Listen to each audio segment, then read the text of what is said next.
Namaste. Happy Friday, everybody. Welcome. So happy to have you here. People strolling on in for our discussion today about black and white tarot decks. And this was inspired by many of you out there on YouTube. So I want to thank you for this inspiration. There's a lot of different tarot decks that are going around right now, some brilliant conversations, and it is only through listening to everyone else's brilliance out there that I decided to approach this today. I do not have a lot of black and white tarot decks in my library. And so I've had to be very resourceful to put this discussion together today. And I encourage you to grab a journal and a pen. I have 10 prompts that I'm going to guide this discussion with. So they are not in the description box below, but I will be putting them up on the screen so you can copy them down. In the thumbnail, these are photos that I took from the internet, and I believe only one of those decks I have. So I do have SKT, but not the black and white version. The Lua Tarot was on that thumbnail, and that is one that I'm very sorry that I missed. So if anybody is willing to trade or sell a Lua Tarot, let me know. The Hermetic Tarot, I will eventually have that one in my library. And I can't think what else was on the front there. I know there was one that I looked at that I definitely will buy, the Black Deck by Victoria Eva. I do have her African Tarot. Yeah, so the ones that I will be using today are in the description box below if you're needing a link. So let's get started. Let's go to the first question, and then I'll say hi to everybody that's coming in today. And I really want to thank you for joining me. Lots of regulars, and hopefully there'll be some new faces here as well today too. Okay, so what I have done is, let me just do this so you can look at the cards up nice and close. What I did, excuse me, I've taken cards from a few different decks, and we're going to use the cards as prompts, and of course I will speak to them for answering the questions. All right, now I think this is a brilliant discussion, and this will also help me decide. There's a few decks like Bianco Nero. I don't have that one in my collection or my library either.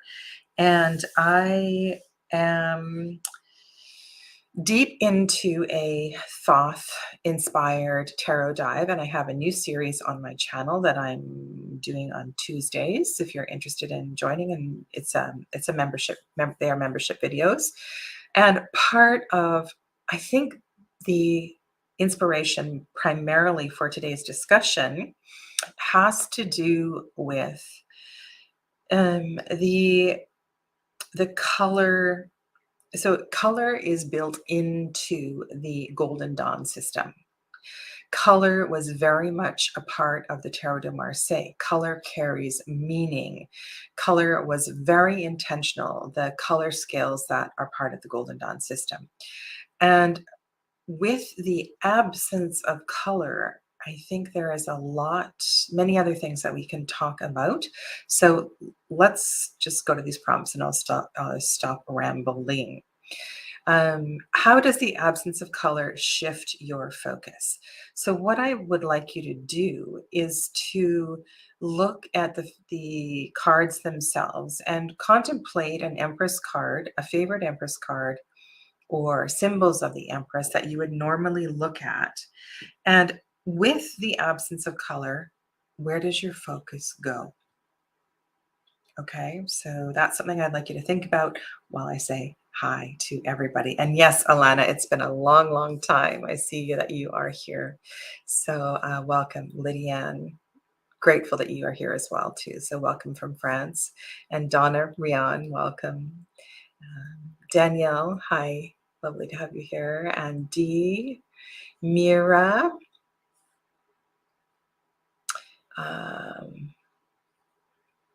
This is a very good comment, Donna. Ironic as answers in tarot are generally not in black and white. Yes, very important.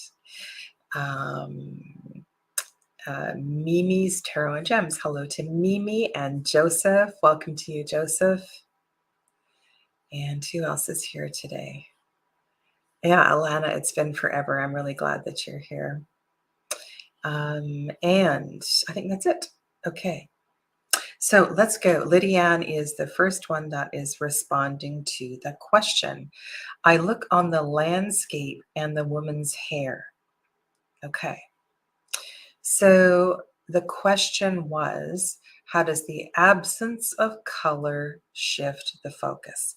Now, granted, the deck on the right has some sepia tones to it, so I'm not being too nitty gritty about this, but I have chosen cards that have no color. Okay, so I guess there's little bits of brown in sepia.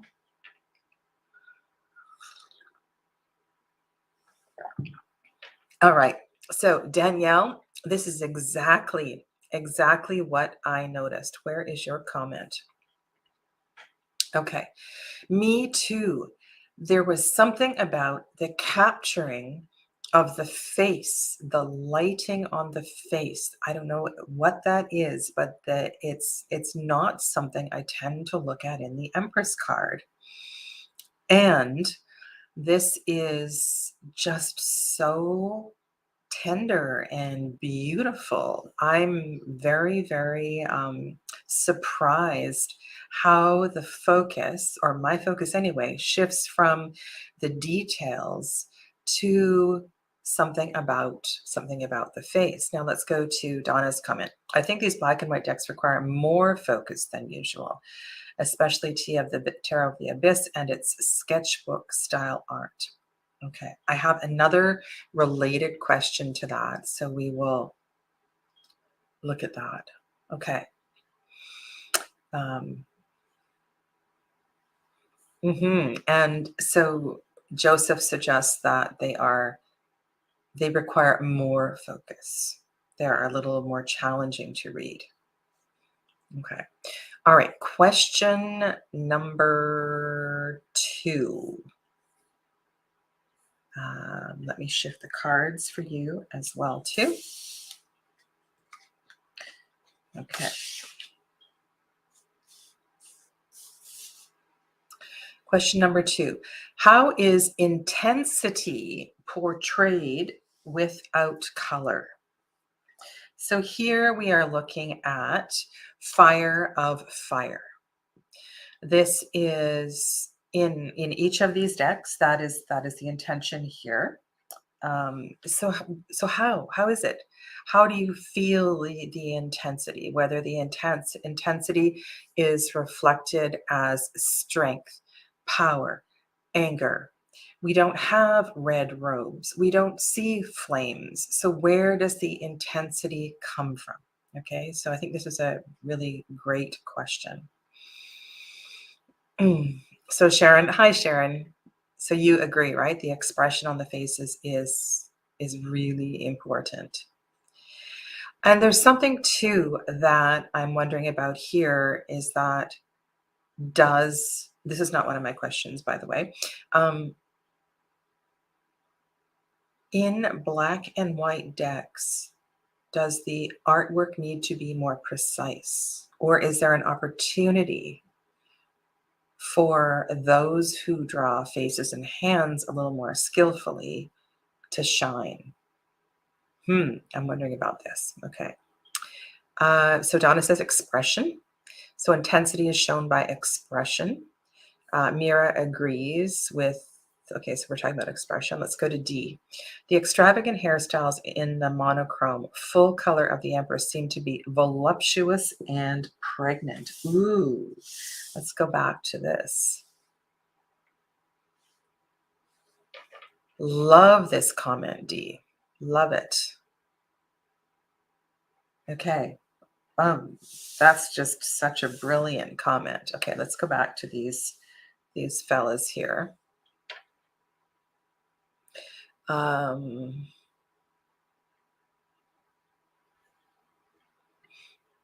Okay, so Sharon's saying regardless of the deck, the faces are important.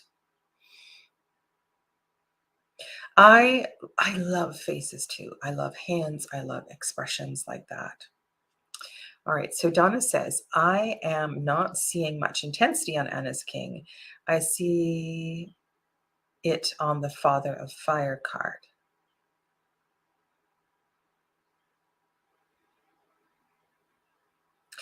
Here is another. So here's, do you think that the power of the fire? So look at the King of Wands in Tarot of the Abyss. He is, in a way, I don't like the word manipulating, but he is able to be with the fire. Is the intensity of the fire lost in the black and white drawing? I'm just wondering about this.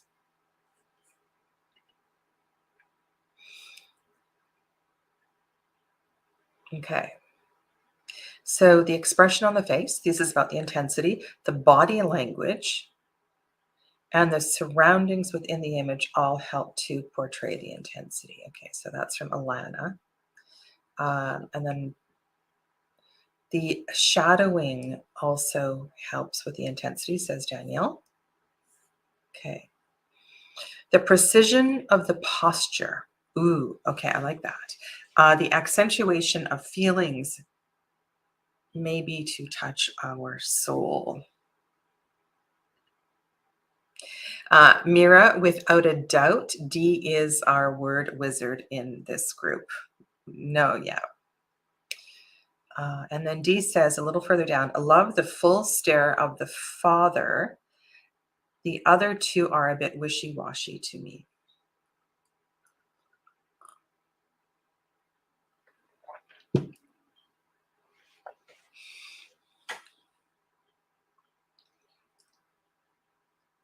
It's interesting, isn't it? How this is supposed to be fire of fire, right? Yeah. All right, let's go on to the next question, number 3. And I'll put some Hierophant cards on the table. And I'm going to try to keep these all out. So if you want to see any of them again, let me know. Does the use of black and white add dimension to the meaning of this card? Does the use of black and white add dimension to the meaning of the card? And I ask this reason because, of course, I ask this question because I see something here.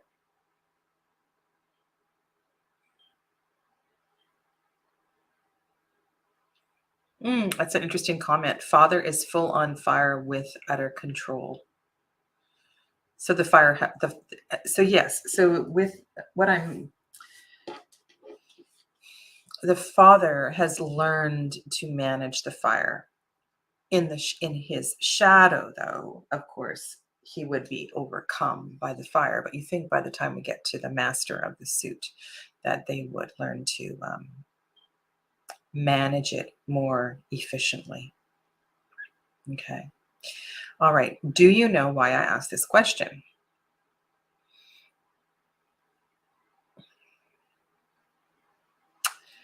I was seeing something here. Yeah, I was seeing something here that surprised me. The questions that there's going to be lots of questions today, but the ones I actually typed out, some of them were a little bit made me do some thinking. In the abyss, it represents a man who gathers all the experiences required to contain the conflagration, and he warms himself in the hearth of his soul. Okay. Thank you, Lydia Ann, for that. That's referring to the card I just showed you, the Father, the King. All right, so in the Hierophant card, these particular cards, how does the use of black add dimension to the meaning of the card? Black and white. So yeah, this actually surprised me.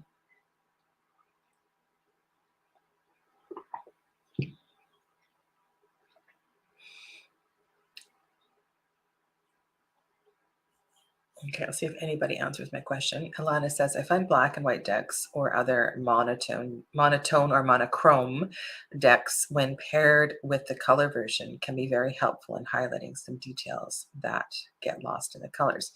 That is also something I like to do with lily white and lily black. What I was so surprised when I got Lily Black, what I was able to see in the deck that I couldn't see in Lily White. And those are both of those decks have colors, so they're not in this video. Hello, Liz. Temple Tarot. I hope I got your name right. I'm pretty sure. I know it's Megan. Megan, right? It's not Liz. Megan. Yeah, nice to have you here. All right, so darkness is the unknown. The Hierophant teaches about the unknown. Let's go to this one. The black shows the underworld, unknown. So the knowledge of the Hierophant, he would be able to share.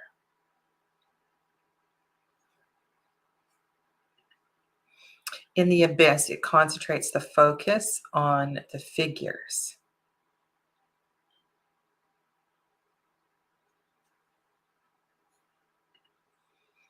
I find the Hierophant a difficult card. I feel the monochrome illustrates the rules the spiritual leader uses to control his world.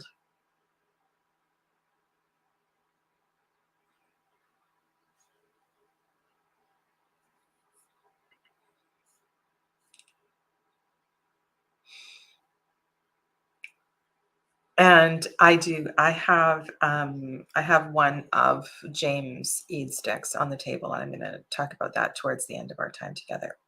All right, so I'll tell you what I see here. To me, when I'm looking at the medicine man who is on the left, actually in all of these decks, what I'm feeling is that the black and white highlights the light, the light of the Hierophant. So what I'm seeing here is like the lantern in the Hermit card. I'm seeing the Hierophant as the light, right? Knowledge is the light of life. That's what I'm seeing. So that was just an observation that I had. The Hierophants seem to be illuminated.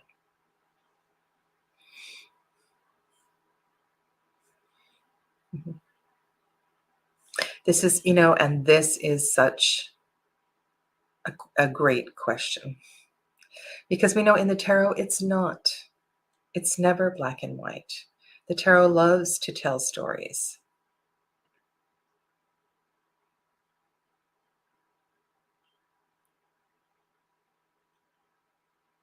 I love that. That's beautiful, Mira. Yeah.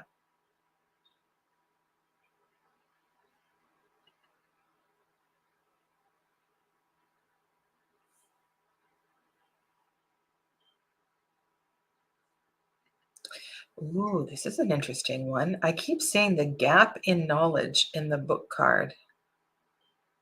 Ah,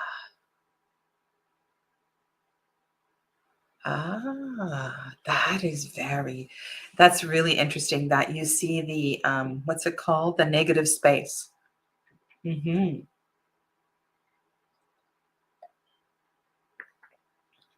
I think in a black and white deck, we have more of an opportunity to see negative space. Mm-hmm. Okay. Oh,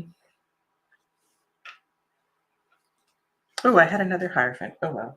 Now, there is on the minor arcana in Robin Cole's deck, there is a color on the banner. So I'm sorry for that, but I wanted to use this card. I think this is a very powerful card for this question. How is mood enhanced or obfuscated by absence of color?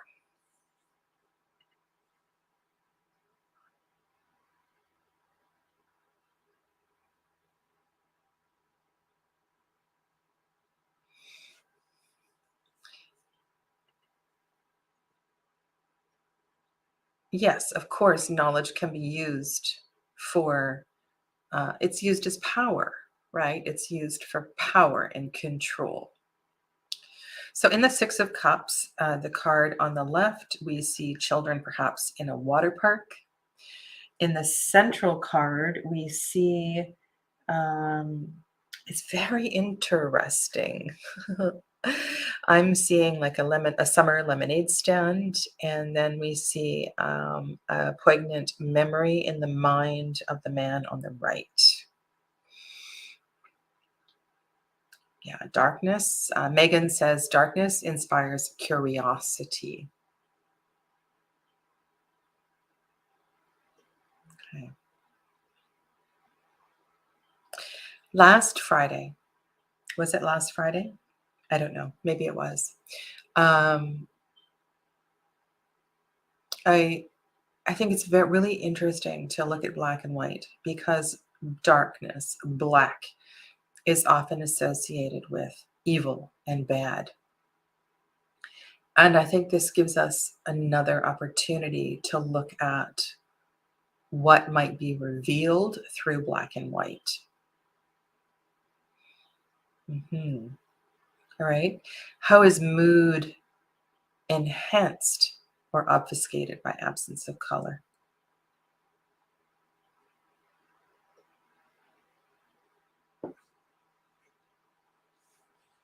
I want to I wonder if I have it here. I'm going to look. I'm going to see if I can describe to you some of the details in the central card.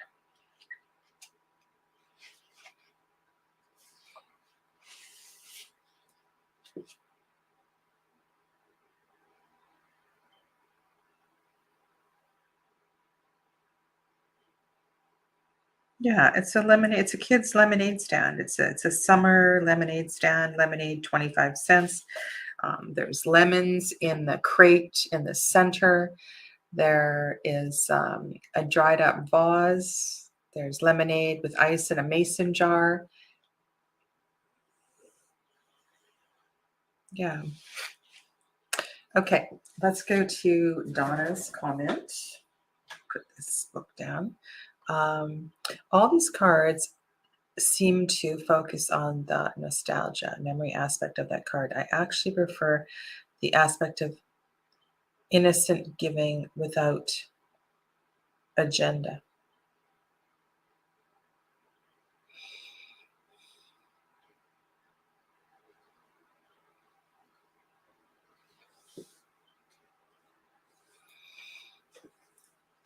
Let me pull an RWS card.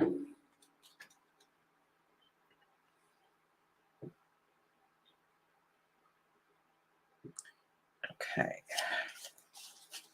These should be sorted.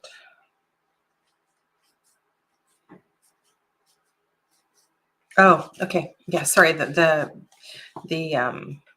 image was not coming to mind. Okay. So without agenda.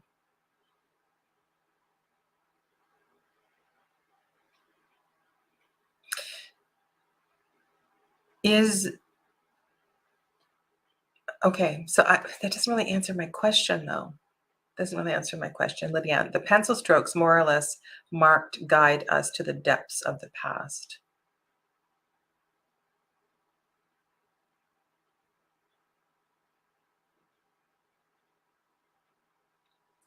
I think in the abyss that he's looking back to a memory, perhaps walking with a grandmother or a grandfather in the park. I'll see if Anna. I'm not even sure if in her guidebook she describes the cards, but we'll see. Six of Cups.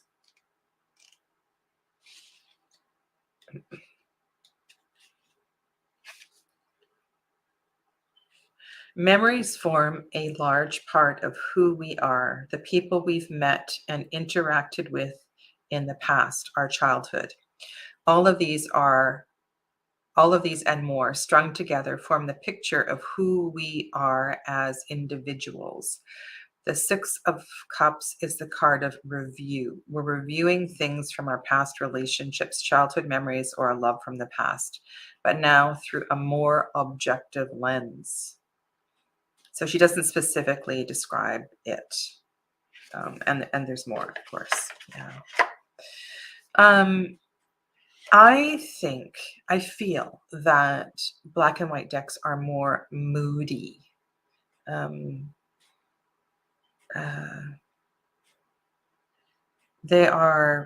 They can skew to the emotional. I feel that. I think that's what I was asking with this question. I think they skew emotional. Yeah. Okay, let's go on to question number 5. Temperance.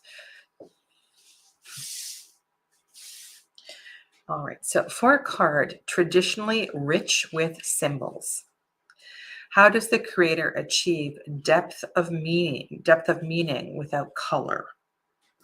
And these are very different temperance cards.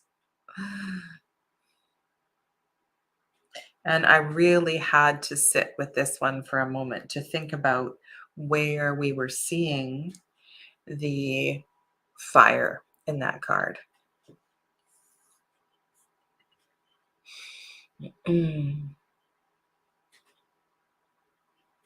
No problem, Donna. You don't have to answer the question. We can just have a lovely Friday chat.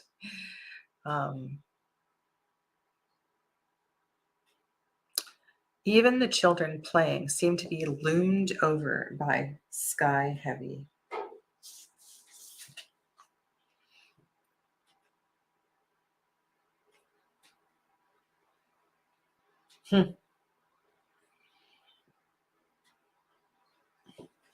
This card here. Yeah.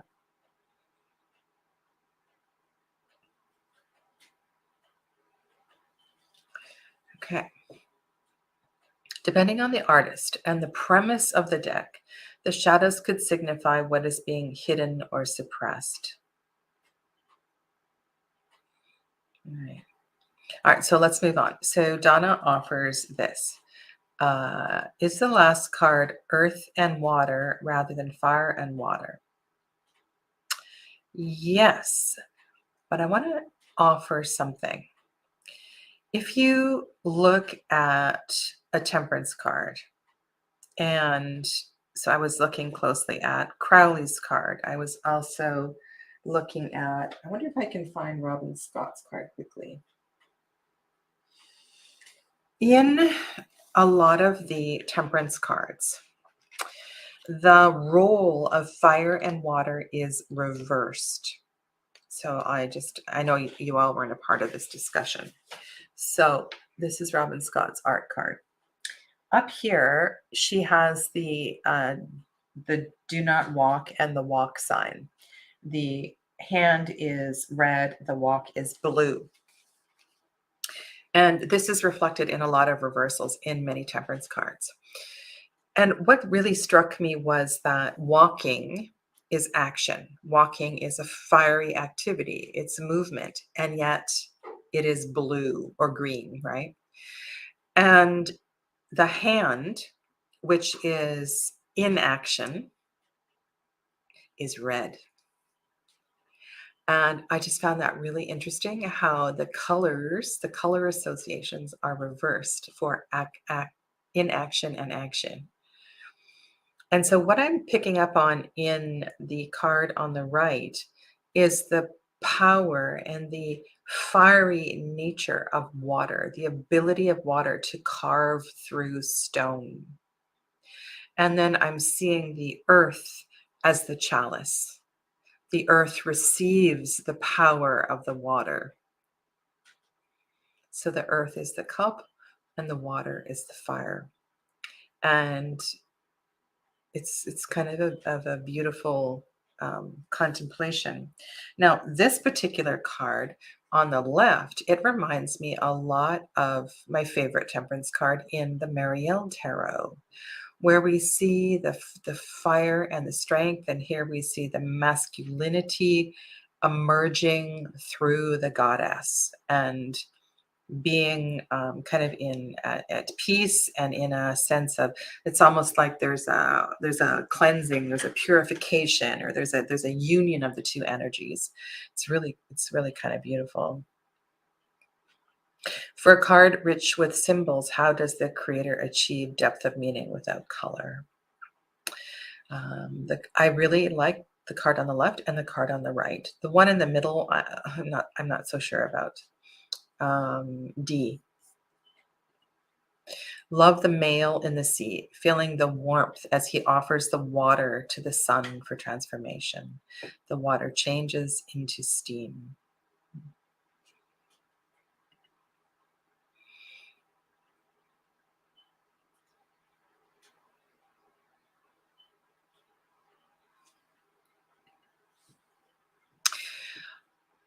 It's interesting because I find, there's also, look at this.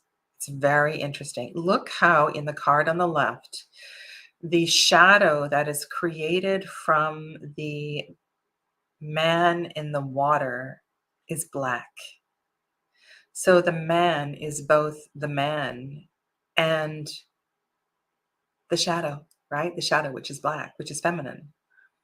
So that's another piece. I just noticed that and looking in the computer.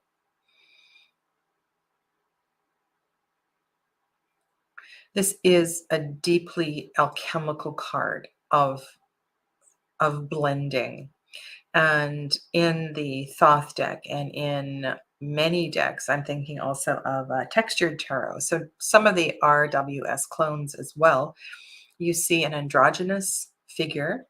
I think textured tarot is definitely a feminine figure, but one side is red and one side is blue. And so we're seeing the alchemical marriage here. We're seeing what is the contemporary word? For one who does not identify with a gender but accepts both genders fully in their being. I remember having a conversation once with a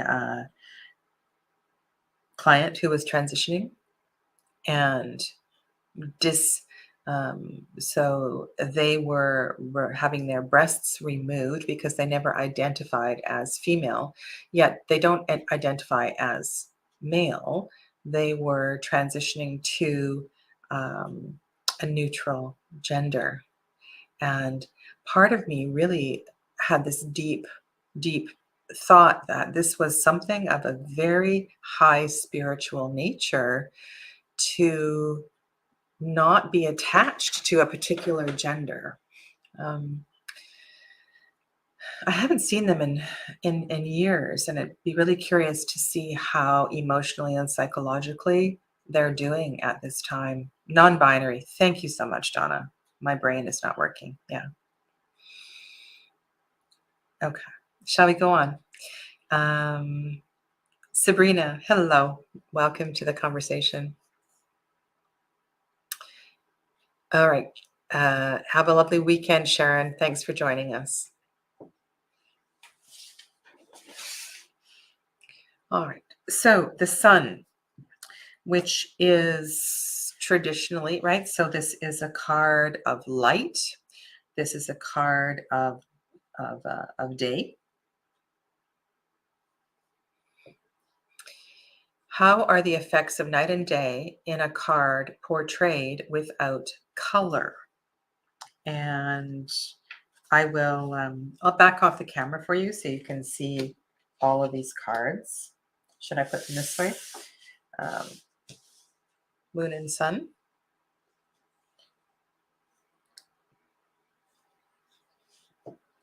Okay, try to back that off a little bit.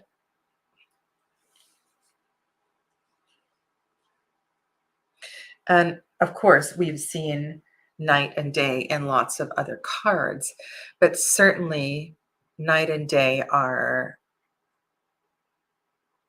significant, highly significant in these two cards. So yeah, so how are the effects of night and day in a card portrayed without color?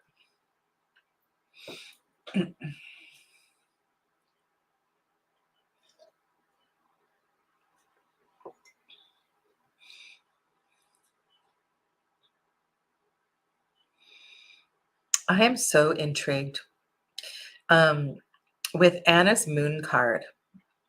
It very much has a temperance feel to it. And I love putting all of the pillar cards together and looking at their intersection. It's really beautiful.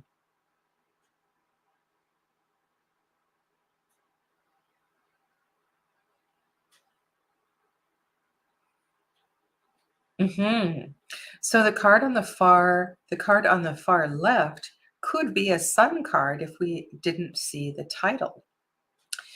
The card from the New Era Elements, well, that is I forget what it's called. That is the morning glory that blooms in the darkness. I forget its name. So that is a night, and I only learned that through the Sherilyn Darcy's deck. You know, the one with the plants that bloom at night. And I think the sun card, this is a very interesting contrast with the sun and the moon in Robin Cole's deck. Okay. Let's go to Mira's comment. I like the emerging darkness tarot showing a new dawn for the sun.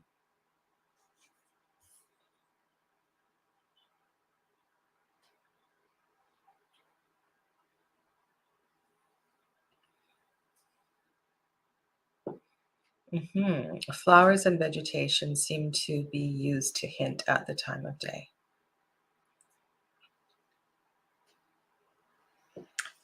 Hopefully we'll look at the Hermit cards. I did pull them out. We'll see if we get to that. So just something, it's kind of interesting food for thought. Okay, number 7. Does the busyness of the card, the busyness of the art, and I have a bunch of Fool cards, and I'm going to ask actually some more questions here because I've got this one from the Chamonix, not Chamonix.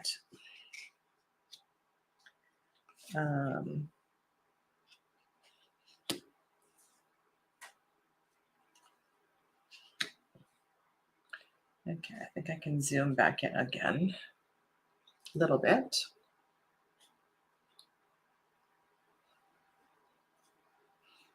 I guess the question I want to ask you is a busy deck, busy artwork easier to see in color or easier to see in black and white?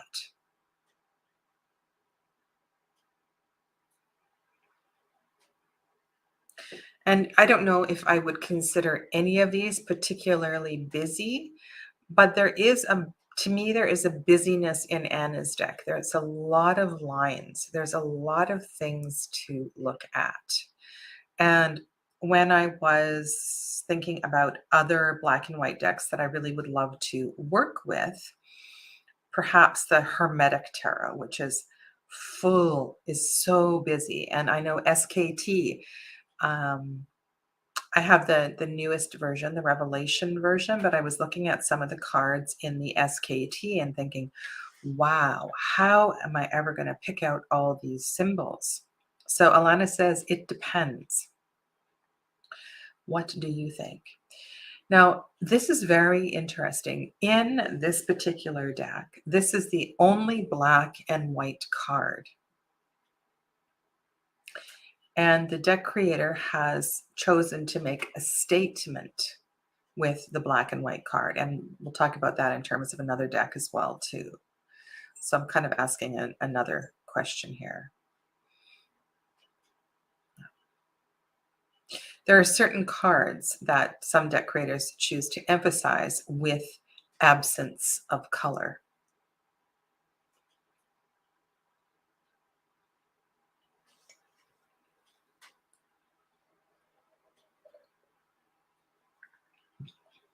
Are you able to pick out the details more easily when there is color or when there is absence of color?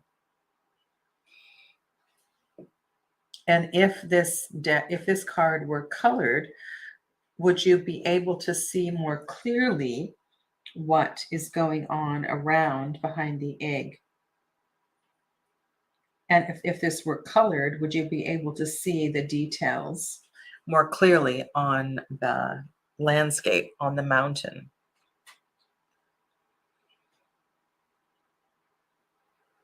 In Anna's deck, if it were colored, um, would it give you more information?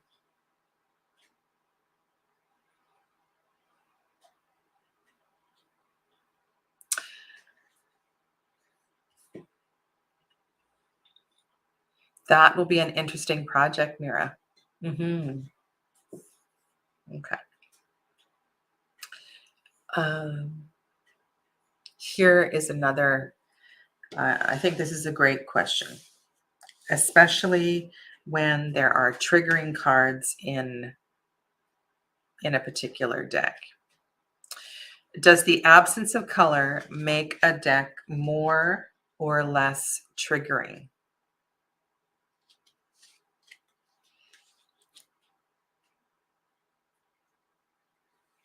I'm curious what you think about this.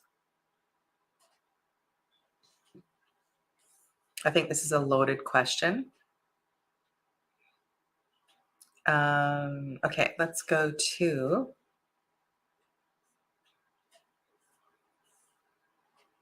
all right.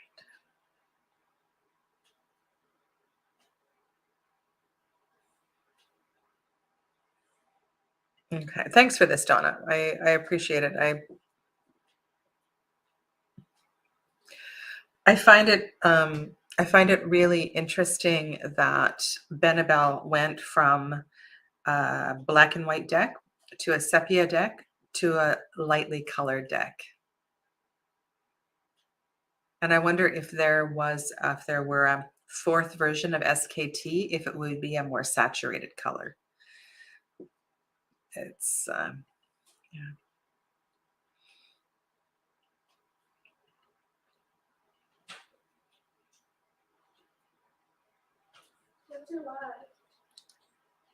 Yeah. So I really appreciate all this. Okay. I think the black and white is more triggering.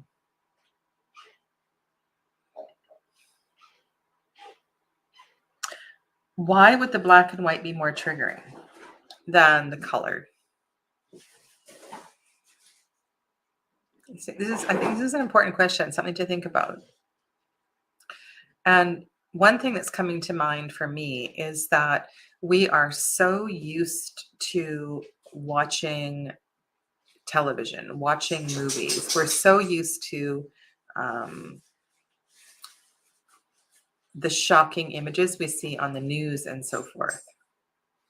But when the color is removed, I think it reveals something that we might miss.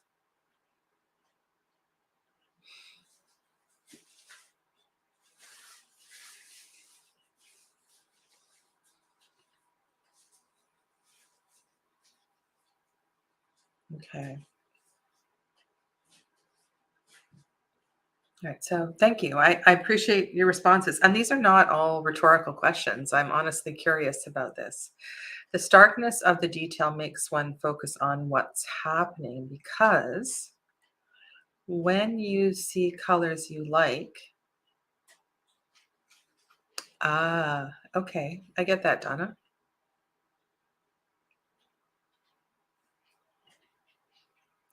Oh, that's an interesting point, Danielle. Hmm. Okay. All right. Number 9. Number 9.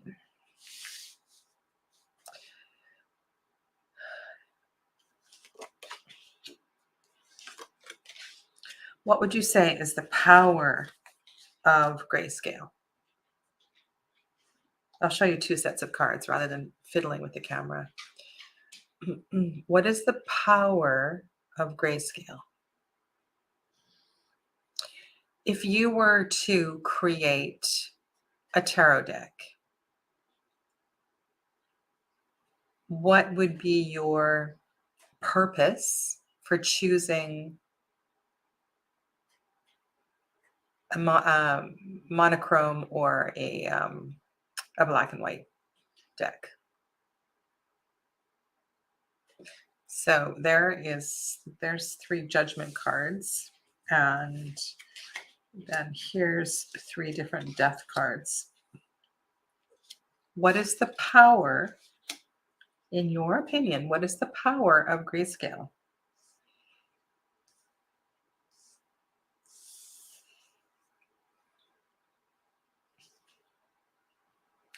Have you ever shot with black and white film, like with an SLR camera?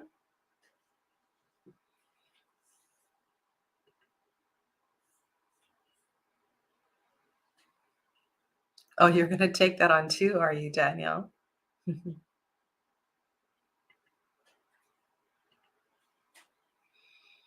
Mhm. Shading, nuance.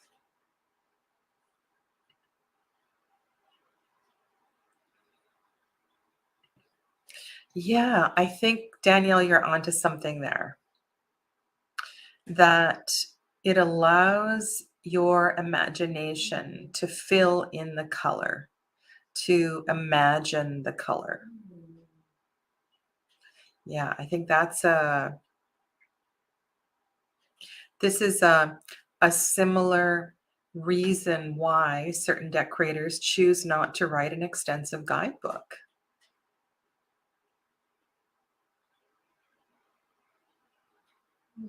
And that is to allow your response to be your response.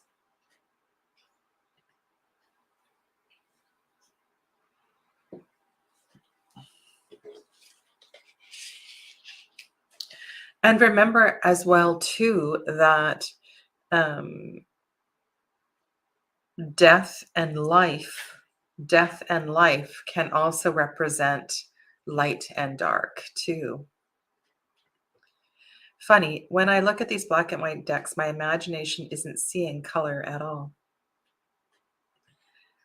For me, the absence of color gives others the opportunity to feel their own emotions rather than adapting to the preconceived ones given by the colors. Okay. Ooh, yes, right?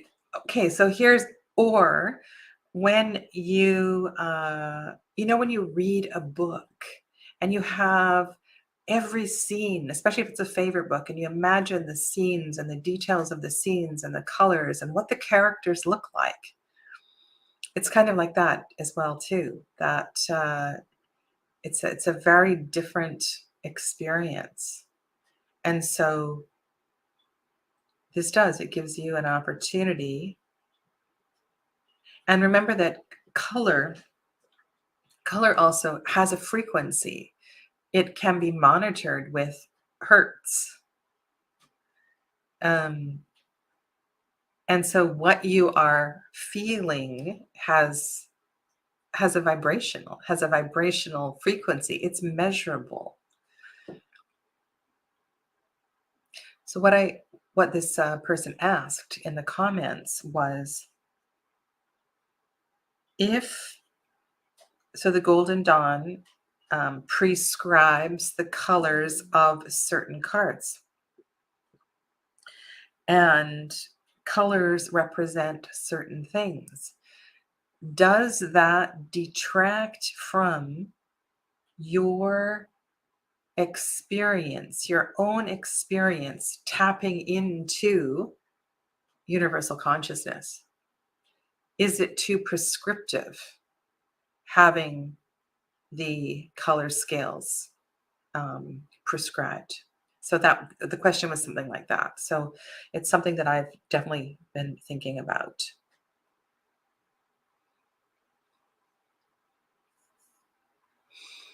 Okay. All right. And number 10. And then I want to, I have a couple other decks I want to mention. What is the greatest challenge of grayscale?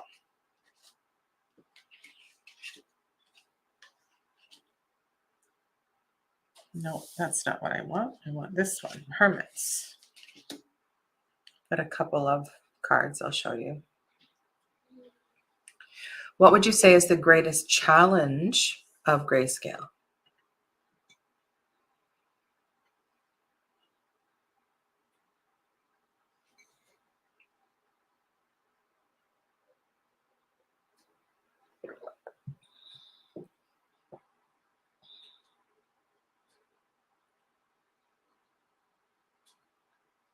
I'm wondering if it is more difficult to portray youthfulness in grayscale. Maybe not. Maybe not. I'm looking at some youthful black and white pictures here. That's not an issue.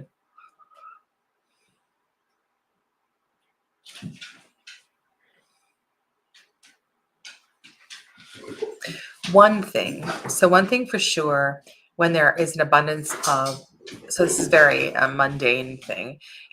If you are reading by candlelight or in low light, it is more difficult to see the pictures. So the more black there is in the artwork, the more difficult it is to see. So that's something. And I know that occasionally I will choose, depending on where I'm reading, I will not take certain decks because they have too much black in them, and I know I won't be able to see them. And this is, I talked about this before in one of my videos, that I think it's funny that the darkest of decks, so one that comes to mind that's really hard to see the details sometimes, is the Anna Kay Tarot or the Lily Black Tarot. And I find that the dark decks, the black decks, are best read in the daytime, and the light decks are best read at nighttime. And I found that observation very interesting. And I'm going to show you one more card. Love the elderly gent walking through this troubled land with ease and understanding. I really like that card too. The two cards with more contrast speak more loudly, whereas Anna's Hermit blurs out to nothingness. With colors, here is the Knight of Pentacles in 3 decks.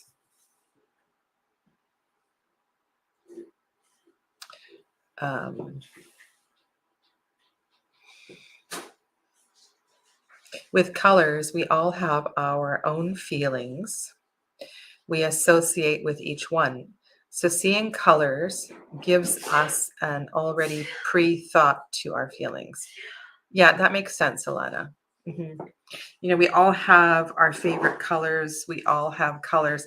I remember I was listening to a discussion yesterday and somebody talking about, how they really dislike pastel colors, and they were talking about their favorite colors. And I have a few pastel decks, but there's certain colors that I resonate with.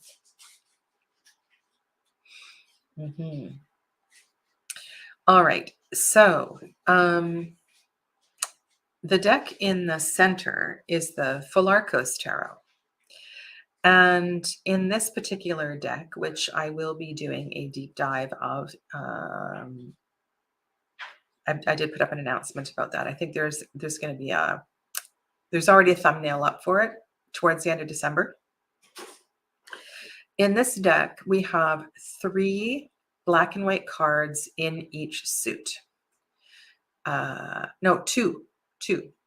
The aces are black and white, and the knights are black and white. And the knights are called the trails, and the knights lead us into a journey, and the aces begin a journey.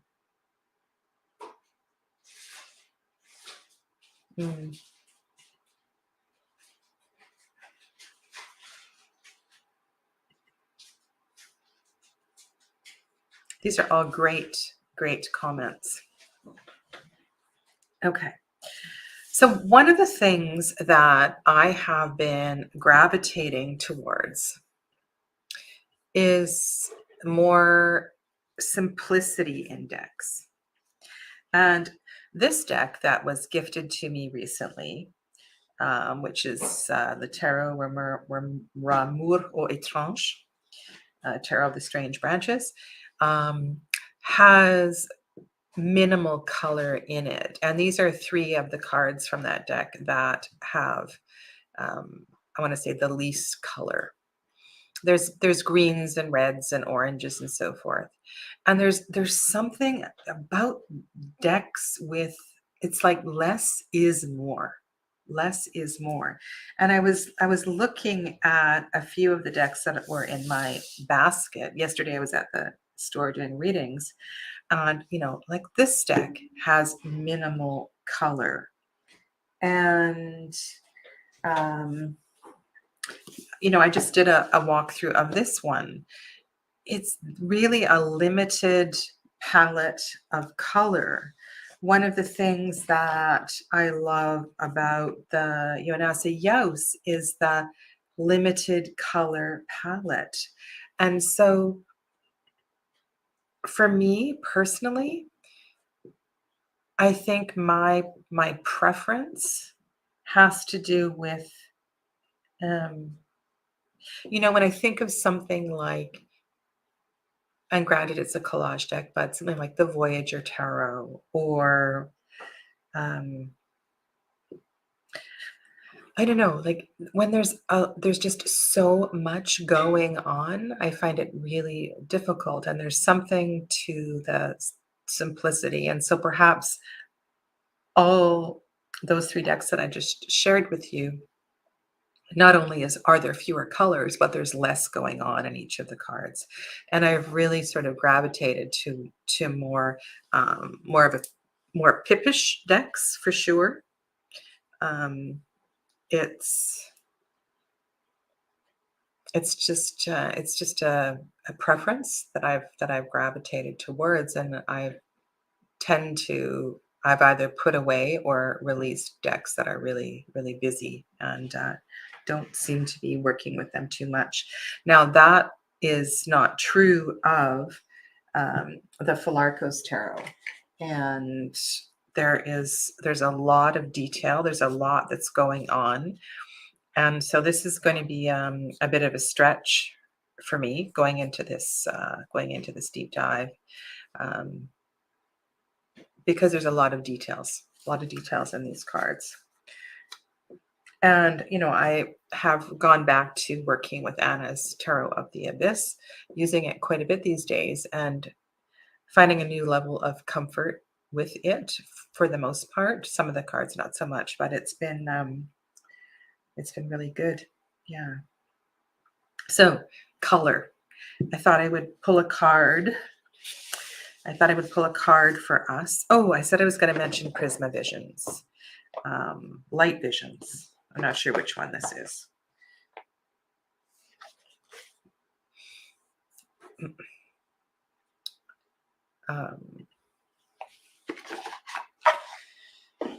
So the word monochrome refers to one, right? One color. And I have to say, of all of James R. Eads' decks, that this is the one I like the most. Yeah.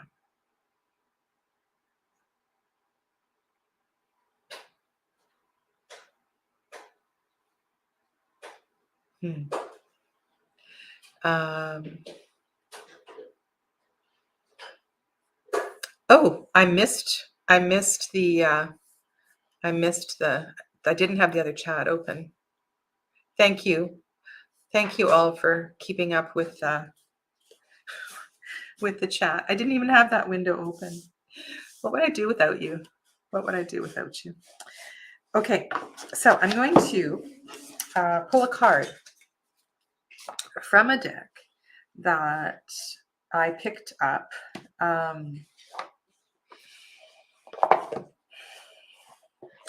I want to say this. I'm fascinated with color, and I love working with color and thinking about color uh, with its frequency, with its energy. And this is both a deck of color and a deck of mandalas. And it's a wonderful deck. I'm just going to pull a card for all of you to sit with and to contemplate as you go into the next part of your day. Maybe I'll do a walkthrough of this eventually, but yeah.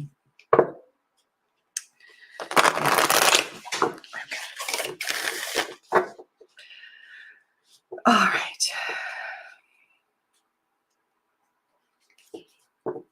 This is a card pull for the collective on the 2nd day of December 2022.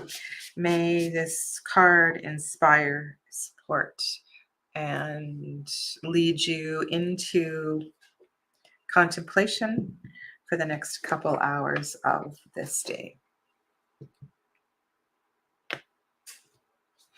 Okay. Oh, all right. So we have, I'm going to read around the card and then I'll put the card on the table. So you have to turn the card to read it. I relax. A sacred shield of spiritual protection supports my heart in attracting exceptional blessings and generous grace. I will repeat that. I relax. A sacred shield of spiritual protection supports my heart in attracting exceptional blessings and generous grace.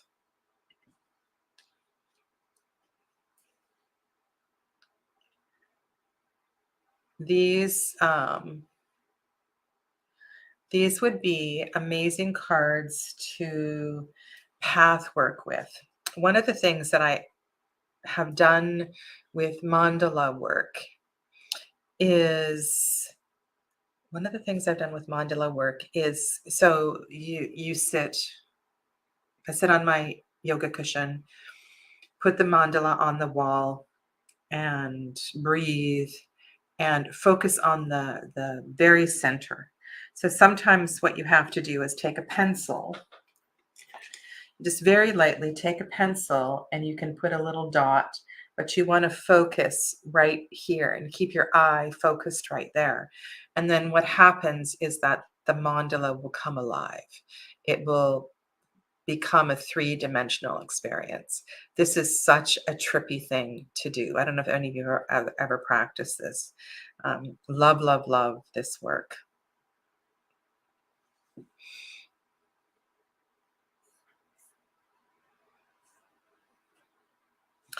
Yes, this deck is from 2021. Yes, it's still in print. Pretty sure this is a 2021 deck. So yeah, it's a really, really beautiful deck. You want to see a few more cards?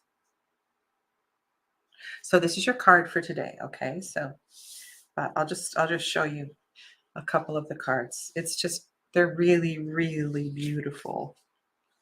And this is not something I would ever do as a multi-card pull. These are just single cards of focus. They're just absolutely, absolutely stunning. Yeah, really beautiful. And if you've never, ever done mandala work, where's this? Oh, this space is open. If you've never done mandala work and done that, so you just take a little bit of that sticky blue stuff, put it behind the card, put it on the wall, and then sit with it. It's really trippy. I love it. It's a really really fun thing to do. Yeah. Okay. Well, this was not meant as a Sadhana made me do it kind of chat. Anyway, I hope you have enjoyed these journal prompts. And if you have black and white decks that you are working with, particularly have found them powerful to work with, I would love for you to share that. Come back and leave a comment below. And thanks to all of you for your contribution in the chat today. Have a lovely weekend and take good care of yourselves. Namaste.